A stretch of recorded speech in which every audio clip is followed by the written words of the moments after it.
ഇന്നലെ വൈകുന്നേരം നല്ല മഴയായിരുന്നു. ഉച്ച തൊട്ടേ ഇന്നെന്തേ ഉച്ച സമയമാണ്, ഇപ്പോഴും നന്നായിട്ട് ഇങ്ങനെ മൂടിക്കെട്ടി കിടക്കുകയാണ്. മഴക്കാർ ഇങ്ങനെ കയറി കിടക്കണം, പക്ഷെ മഴ പെയ്യില്ല. പിന്നീട് സന്ധ്യയോടുകൂടി ഒക്കെ ആകുമ്പോഴത്തേക്കും മഴ ഇങ്ങനെ പെയ്യാൻ തുടങ്ങും. ഇതേപോലെ തന്നെ ഇന്നലെ ഇങ്ങനെ മൂടിക്കെട്ടി കിടന്നിട്ട് വൈകുന്നേരം ആയപ്പോൾ അങ്ങ് നല്ല മഴ. നമ്മൾ മഴ പെയ്യുമ്പം ഈ കാലാവസ്ഥ ഇങ്ങനെ മൂടിയും കൂടെ കിടക്കുന്നത് കൊണ്ട് ഭയങ്കര പക്ഷേ പകലുണ്ടല്ലോ, രാവിലെയൊക്കെ നല്ല ചൂടായിരുന്നു. അപ്പം ഇവിടെയാണെങ്കിൽ രാവിലെ തന്നെ കറണ്ട് പോയി. അപ്പം ഞാൻ അയ്യോ കറണ്ട് പോയതായിരിക്കുമെന്ന് വിചാരിച്ചു. അപ്പം നേരത്തെ ഞങ്ങളുടെ വീട്ടിൽ ഇങ്ങനെ കറണ്ട് പോകുമായിരുന്നു. ഒരു ഫാൻ എന്തോ കംപ്ലൈൻ്റ് ആയിട്ട് ഇത് വന്നിട്ട് ഷോർട്ടായിട്ട് ഇവിടെ അത് വീണായിട്ട് പവർ കട്ടായി കിടക്കുമായിരുന്നു. അങ്ങനെ വന്ന ആ ഫാനൊക്കെ ഏതായാലും ഒന്നും ചെയ്യാനില്ലാതെ അഴിച്ചൊക്കെ വെച്ച് ഓക്കെ ആക്കി. പക്ഷെ വീണ്ടും ഇന്നും അങ്ങനെ കട്ടായി കിടക്കുമായിരുന്നു. ഞാനോർത്തു അത് മാറ്റിക്കഴിഞ്ഞപ്പോൾ ആ പ്രശ്നം സോൾവ് ആയി കാണുമെന്ന് വിചാരിച്ചിട്ട്. അപ്പം പിള്ളേരുണ്ടായിരുന്നു. അപ്പം പുതിയൊരു കുട്ടിയും കൂടെ ഉണ്ട് ഞങ്ങളുടെ നേരെ ഓപ്പോസിറ്റ്. ഞങ്ങളുടെ വീടിൻ്റെ ഫ്രണ്ട് വശത്തൊരു ചെറിയൊരു കണ്ടമുണ്ട്, പാടം. അവിടെ ഒന്നും കൃഷിയൊന്നുമല്ല, ചുമ്മാ ഇങ്ങനെ കിടക്കുകയാണ്, തരിശായിട്ട് കിടക്കുന്ന സ്ഥലമാണ്. അതിൻ്റെ അപ്പുറത്ത് നോക്കുമ്പോൾ കാണുന്ന ഒരു വീടുണ്ട്, ആ വീട്ടിലെ കൊച്ചനാണ്. അപ്പം കഴിഞ്ഞ ദിവസം ഇങ്ങനെ തിരക്കി ചോദിച്ചതായിരുന്നു. അപ്പം ഇന്ന് തൊട്ടത് വന്നു. അപ്പം അതും വന്നു. വേറെ 2 കുട്ടികളുണ്ടായിരുന്നു, അവരും ഉണ്ടായിരുന്നു. അപ്പോൾ അകത്തിരിക്കുമ്പോഴത്തേക്കും ഇവർക്ക് ചൂടിൻ്റെയും വെട്ടത്തിൻ്റെയും പ്രശ്നം ഉണ്ടാകുമല്ലോ എന്ന് വിചാരിച്ചിട്ട്. കാരണം ഇങ്ങനെ വല്ലാത്തൊരു കാലാവസ്ഥയല്ലേ, വെളിയിലിറങ്ങിയിട്ട് നല്ല ചൂടെടുക്കുന്നുണ്ട്, എല്ലാവർക്കും ചൂടെടുക്കുന്നു. പിന്നെ ഞാൻ എല്ലാവരെയും പെറുക്കി മോളിൽ കൊണ്ടുവന്ന് മോളിലെ ഓപ്പൺ ടെറസിൻ്റെ ഭാഗത്ത് ഷീറ്റിട്ടേക്കുന്നു. അവിടെ ആകുമ്പോഴത്തേക്കും മോളിൽ അവിടെ നിന്ന് ഇച്ചിരി നല്ല കാറ്റൊക്കെ കിട്ടുമെന്നൊക്കെ വിചാരിച്ചു. അങ്ങനെ ഞങ്ങൾ വന്ന് കാറ്റൊക്കെ നോക്കിയിരുന്നിട്ട് അനങ്ങാതെ നിൽക്കുന്ന കുറേ മരങ്ങൾ എന്ന് പറയുമ്പോൾ ഒന്ന് ആലോചിച്ച് നോക്കി. ഇല പോലും അനങ്ങുന്നില്ല എന്ന് പറയുമ്പോൾ ചെറിയൊരു കാറ്റ് പോലും ഇല്ല എന്നുള്ളതല്ലേ. അങ്ങനെ നിശ്ചല. അപ്പം ഞാനിങ്ങനെ പിള്ളേരോട് പറഞ്ഞ്, നോക്കിയേ ഇത്രയും മരങ്ങളുണ്ട്, അതിൻ്റെ ഏതെങ്കിലും ഒരു ഇല അനങ്ങുന്നതായിട്ട് നിങ്ങൾക്ക് ഫീൽ ചെയ്യുന്നുണ്ടോ? സാധാരണ ഇങ്ങനെ തെങ്ങിൻ്റെയൊക്കെ ഓല ഇങ്ങനെ നിൽക്കുമ്പം ചെറിയൊരു അനക്കം ഉണ്ടെങ്കിലും തെങ്ങിൻ്റെ ഓല ഇങ്ങനെ നന്നായിട്ട് അനങ്ങും.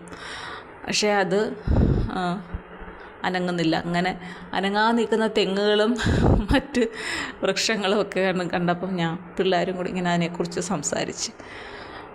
അത് കഴിഞ്ഞിട്ട് ഞാൻ താഴോട്ട് പോയപ്പോഴത്തേക്കും പിന്നെ എൻ്റെ സംശയത്തിന് പോകത്ത് ഇനി ഇങ്ങനൊരു ഓപ്ഷൻ ഉണ്ടല്ലോ എന്ന് വിചാരിച്ച് ഞാൻ നോക്കിയപ്പോഴത്തേക്കും കട്ടായി കിടക്കുകയാണ്. ഇവിടെ മാത്രം പവർ പോയതാണ്. പിന്നെ ഞാനത് ഓണാക്കിയിട്ട് ഞാൻ പറഞ്ഞു, അയ്യോ ഇങ്ങനെ ഇവിടെ പവർ കട്ടായി കിടക്കുകയായിരുന്നു, ഇനി ഇവിടെ എന്താണ് ഇനി അടുത്ത പ്രശ്നം, ഇവിടെങ്കിലും എന്തെങ്കിലും ഷോർട്ടാവുന്നുണ്ടോ എന്നുള്ളതാണ്. എന്തൊക്കെയോ പ്രശ്നങ്ങളുണ്ടെന്ന് തോന്നുന്നു വയറിങ്ങിൽ. അങ്ങനെ എന്തായാലും അതെല്ലാം കഴിഞ്ഞു. ആ ഒരു കാര്യം പറഞ്ഞു പോയി വേറെ കാര്യങ്ങളിലേക്കൊക്കെ ഞാൻ പോയി.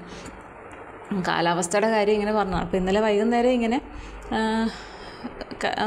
ഞാൻ നല്ല ഒരു കാലാവസ്ഥയായിരുന്നു. മഴയും ആ ഒരു തണുപ്പും ഒരു ഇരുട്ടും ഒക്കെ ആയപ്പം ഒരു 4 മണി കഴിഞ്ഞ സമയത്ത് അങ്ങനെ. അപ്പം മാനസ എണ്ണീറ്റ് ഞാനാണെങ്കിൽ അവളെ എടുത്തുകൊണ്ട് അവിടെ പുറത്ത് പോയി അവിടെ കസേരയുണ്ട്, അവിടെ ഇങ്ങനെ ഇരുന്നു. അപ്പോൾ മാനസ വീണ്ടും ഉറക്കത്തിലേക്ക് ഇങ്ങനെ വീഴണം.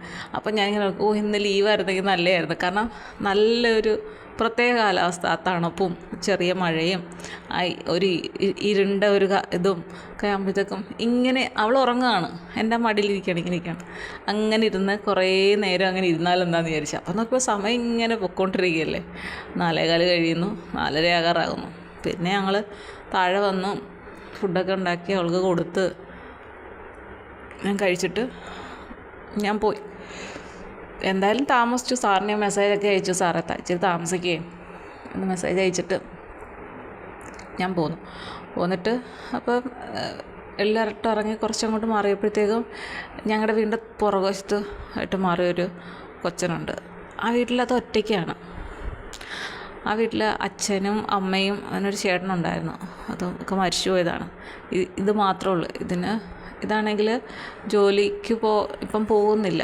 പൈസ കാണുമായിരിക്കും, ഇത്രയും നാൾ ഒറ്റയ്ക്കല്ലേ ഉള്ളൂ. അപ്പം കുറേ നാൾ കൊണ്ട് അതവിടെ ഇല്ല. ജോലിക്ക് പോകുമ്പോഴത്തേക്കും വീട് വാടകയ്ക്ക് കൊടുത്തേക്കായിരുന്നു. അങ്ങനെ ഇപ്പോൾ അത് ഇവിടെ വന്നിട്ടുണ്ട്. ഇപ്പം കുറേ നാളായി, എനിക്ക് തോന്നുന്നു 1 വർഷത്തോളം ആകാറായെന്ന് തോന്നുന്നു അത് വന്നിട്ട്. എങ്ങോട്ടും പോകത്തില്ല, ഈ വീടിനകത്ത് തന്നെ. അപ്പം ഞാൻ നോക്കിയപ്പോൾ ഇത് വരുന്ന വേറൊന്നും അല്ല, അതിൻ്റെ അതിന് ഉള്ള അരിയും കുറച്ച് സാധനങ്ങളൊക്കെയാണ് ആ കവറിൽ. കാരണം ഈ ആ കവറ് നല്ല ഇതായിട്ടുള്ള കളറുള്ളതല്ല, വൈറ്റ് പോലത്തെയാണ്. അപ്പോൾ നമുക്ക് അതിനകത്തുള്ള സാധനങ്ങൾ എന്താണെന്ന് പുറമേ നോക്കുമ്പോൾ പെട്ടെന്ന് മനസ്സിലാവും. അരിയും കുറച്ച് സാധനങ്ങളൊക്കെയാണ്. അപ്പോൾ അത് വാങ്ങിച്ചുകൊണ്ട് അപ്പോൾ അമ്പലത്തിൽ ഇങ്ങനെ പാട്ടിട്ടുണ്ടായിരുന്നു. ആ പാട്ടൊക്കെ പാടി ആ കൊച്ചിനിങ്ങനെ നടന്നു വരികയാണ്. സാധാരണ എന്നെ കാണുമ്പോഴത്തേക്കും ചേച്ചി എന്നൊക്കെ വിളിച്ച് എന്തെങ്കിലും, ഇന്നലെ അത് എന്നോടൊന്നും സംസാരിച്ചൊന്നുമില്ല. ആ പാട്ട് പാടിക്കൊണ്ട് ഇങ്ങനെ അത് നടന്നു വരുന്നു. അപ്പം തൊട്ട് പുറകെ വേറെ ഇവിടെ അടുത്തുള്ളൊരു ചേട്ടനുണ്ട്. ആ ചേട്ടനോടൊന്നും സംസാരിക്കുന്നതായിട്ട് ഞാൻ കേട്ടില്ല. അപ്പം എനിക്ക് പെട്ടെന്ന് അത് ഭയങ്കരമായിട്ട് ഒരു വിഷമം തോന്നി. കാരണം ഒറ്റപ്പെട്ട് പോകുമ്പോൾ വല്ലാത്തൊരു ഫീലല്ലേ അല്ലേ. അച്ഛനില്ല, അമ്മയില്ല, ഇല്ല. ഒരു 3 പേരും ജീവനോടെ ഉള്ളവരായിരുന്നു. അമ്മയൊക്കെ ഞാൻ കണ്ടിട്ടുണ്ട്. ഞാൻ വന്നതിന് ശേഷമാണ് അവരുടെ അമ്മയൊക്കെ മരിക്കുന്നത്. അച്ഛനെയും ചേട്ടനെയും ഒന്നും കണ്ടിട്ടില്ല. അപ്പം അമ്മയൊക്കെ ഞാൻ കണ്ടിട്ടുണ്ട്, സംസാരിച്ചിട്ടൊക്കെ ഉള്ളതാണ്. അമ്മയ്ക്ക് എന്തോ പനിയൊക്കെ കൂടിയിട്ട് മരിച്ചതാണ്, എനിക്കറിയുള്ളൂ. ബാക്കി എന്താണെന്നറിയില്ല. അപ്പം ആരുമില്ല. അപ്പം അവരുടെ വീട് മൊത്തം എങ്ങനെയാണെന്ന് വെച്ചാൽ കുറച്ച് സ്ഥലമുണ്ട്. കുറച്ച് സ്ഥലം ഒരു 10-15 സെൻറ്റ് കാണും. അത്രയൊന്നും കാണത്തില്ല, ചിലപ്പോൾ 10 സെൻറ്റ് അങ്ങനെ വല്ലതും ആയിരിക്കും. അപ്പം ആ സ്ഥലത്ത് ഈ കൊച്ചൻ്റെ വീട് ഒരു മൂല ചേർന്നൊരു സ്ഥലത്താണ് വീട്. ബാക്കി ഇങ്ങനെ ഭാഗം വെച്ച് കൊടുത്തേക്കും. അപ്പോൾ അതിൻ്റെ കല്ലൊക്കെ കാണും. അപ്പം ഇത് ആദ്യമൊക്കെ ആണെങ്കിൽ കൊച്ചൻ നമുക്ക് വീട്ടിൽ നിന്ന് കാണാം. ഇത് രാവിലെ എണീച്ചിട്ട് പറമ്പൊക്കെ ഇങ്ങനെ കിളച്ചും ഇങ്ങനെ ഇഷ്ടംപോലെ പുല്ലിങ്ങനെ വന്നുകൊണ്ടേ ഇരിക്കുമല്ലോ, അതെല്ലാം വൃത്തിയാക്കുന്നതൊക്കെ കാണാം. അപ്പോൾ ഞാൻ ഓർത്താ ഏതായാലും രാവിലെ എണീച്ച് അതൊക്കെ ചെയ്യുമ്പോൾ ഒരു ഇതാണല്ലോ. രാവിലെ എണീച്ച് അത് വീടൊക്കെ വൃത്തിയാക്കുന്നതും വാതിൽ തുറന്നിടുന്നതൊക്കെ കാണാം. രാവിലെ ഞാൻ വെളിയിൽ നിന്ന് മുകളിൽ നിന്ന് പല്ല് തേക്കുമ്പം കാണാം തുറന്നൊക്കെ ഇട്ടേക്കുന്നത്. രാവിലെയൊക്കെ എഴുന്നേക്കും അത്. പിന്നീട് അതിന് വെളിയിലോട്ടത് ഇറങ്ങത്തേ ഇല്ല, അകത്ത് തന്നെയാണ്. അപ്പം പിന്നീട് ഈ പുല്ല് പറിക്കലൊന്നുമില്ല. അപ്പം അങ്ങ് കാട് കയറി വല്ലാണ്ടായി കിടക്കും അതിൻ്റെ ചുറ്റുപാടും. അപ്പം കഴിഞ്ഞ ദിവസം ഇവരുടെ ബന്ധുക്കളായിരിക്കും, അപ്പം ബാക്കിയുള്ള സ്ഥലത്തിൻ്റെ ഉടമസ്ഥരായിരിക്കും വന്നിട്ട് അവർ വന്ന് കുറേ സ്ത്രീകളും പുരുഷന്മാരും ഒക്കെ ഉണ്ടായിരുന്നു. വന്നെല്ലാം വെട്ടിയെല്ലാം വൃത്തിയാക്കി എടുക്കുന്നുണ്ട്. അന്ന് വൈകുന്നേരം നോക്കിയപ്പോൾ അവരെല്ലാവരും കൂടി സിറ്റൗട്ടിൽ കൊച്ചനും ഉണ്ട് ചായയൊക്കെ കുടിക്കുന്ന ആ വാതൊക്കെ ഇരുന്നുണ്ട്. അങ്ങനെയെല്ലാം വൃത്തിയാക്കിയിട്ട് പോയിട്ടുണ്ട്. അത് വൃത്തിയാക്കിയാലും പിന്നെയും അതുപോലെ തന്നെ കാട് കയറത്തേ ഉള്ളൂ. അപ്പോൾ ഇന്നലെ അത് ഇങ്ങനെ അതും കൊണ്ട് അരിയൊക്കെ വാങ്ങിച്ചുകൊണ്ട് വന്നപ്പം ഇത്ര നാളത്തെ പൈസയൊക്കെ അതിന് കാണുമായിരിക്കും, അതുകൊണ്ട് കാര്യങ്ങളെല്ലാം. പക്ഷേ അത് എനിക്ക് ഭയങ്കര നമുക്കൊരു വല്ലാത്തൊരു ഫീലാണല്ലേ. കാരണം ഒറ്റയ്ക്ക് ജീവിക്കുക എന്ന് പറയുമ്പം വല്ലാത്ത ഒരു ഫീലാണ്. ഞാനിങ്ങനെ ചിന്തിക്കാറുണ്ട്, അതിനൊരു വിവാഹം കഴിച്ചുകൂടെ? പക്ഷേ എന്താണ് അതിൻ്റെ പ്രശ്നമെന്ന് ആരെങ്കിലും തിരക്കാനുണ്ടോ, എടുക്കാനുണ്ടോ? അപ്പം ബന്ധുക്കളൊക്കെ ഉണ്ടെങ്കിലും വന്ന് എന്താണ് എങ്ങനെയാണെന്നൊക്കെ തിരക്കി അതിനെ ഒന്ന് സംസാരിക്കും. ചില സമയത്തൊക്കെ ഇതിൻ്റെ കുറേ കൂട്ടുകാരൊക്കെ വന്ന് അവിടെ മദ്യപാനമൊക്കെ ഉണ്ട്. പക്ഷേ അതിനെന്തോ ആ പഴയ ഒരു രീതിയൊന്നുമല്ല അതിനെ കണ്ടിട്ട്. അത് മാനസികമായിട്ടും ചിലപ്പോൾ ഒരു ഡിപ്രഷൻ്റെ ഇതിലൊക്കെ ആയിരിക്കാം. ഇങ്ങനെ റൂമിനകത്ത് തന്നെയുള്ള ഇരിപ്പാണ്. ചെറിയൊരു വീടാണ്, ആ വീട്ടിൽ തന്നെ, പുറത്തേക്കങ്ങ് അതിനെ കാണാറേ ഇല്ല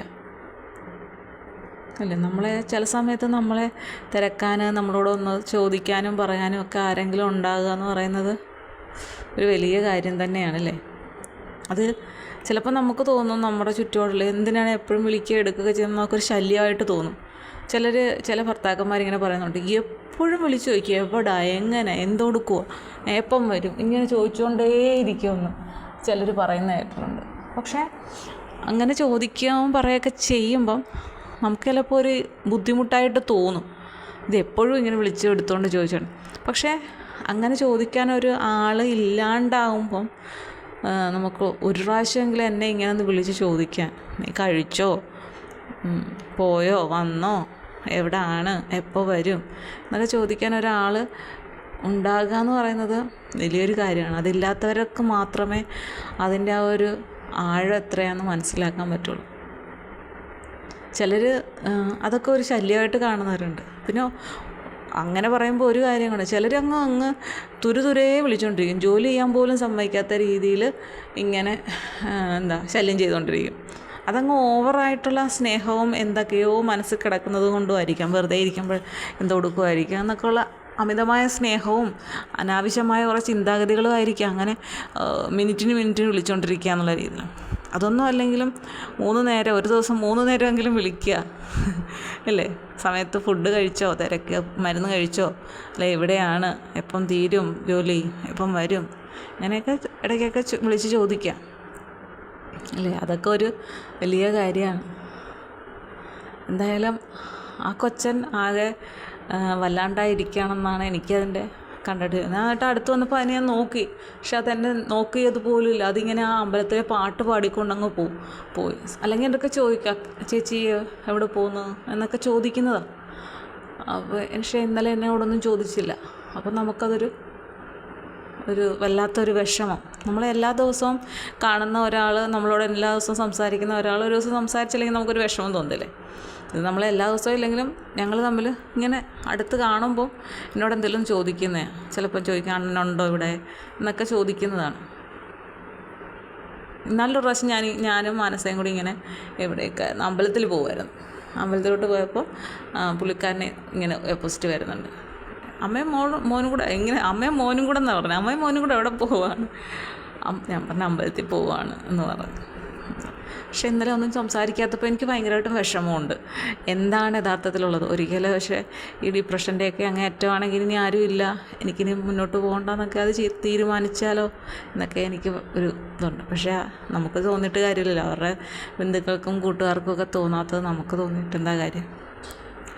എന്തായാലും മോശമായ ചിന്തകളൊന്നും ഉണ്ടാവാതിരിക്കട്ടെ അല്ലേ?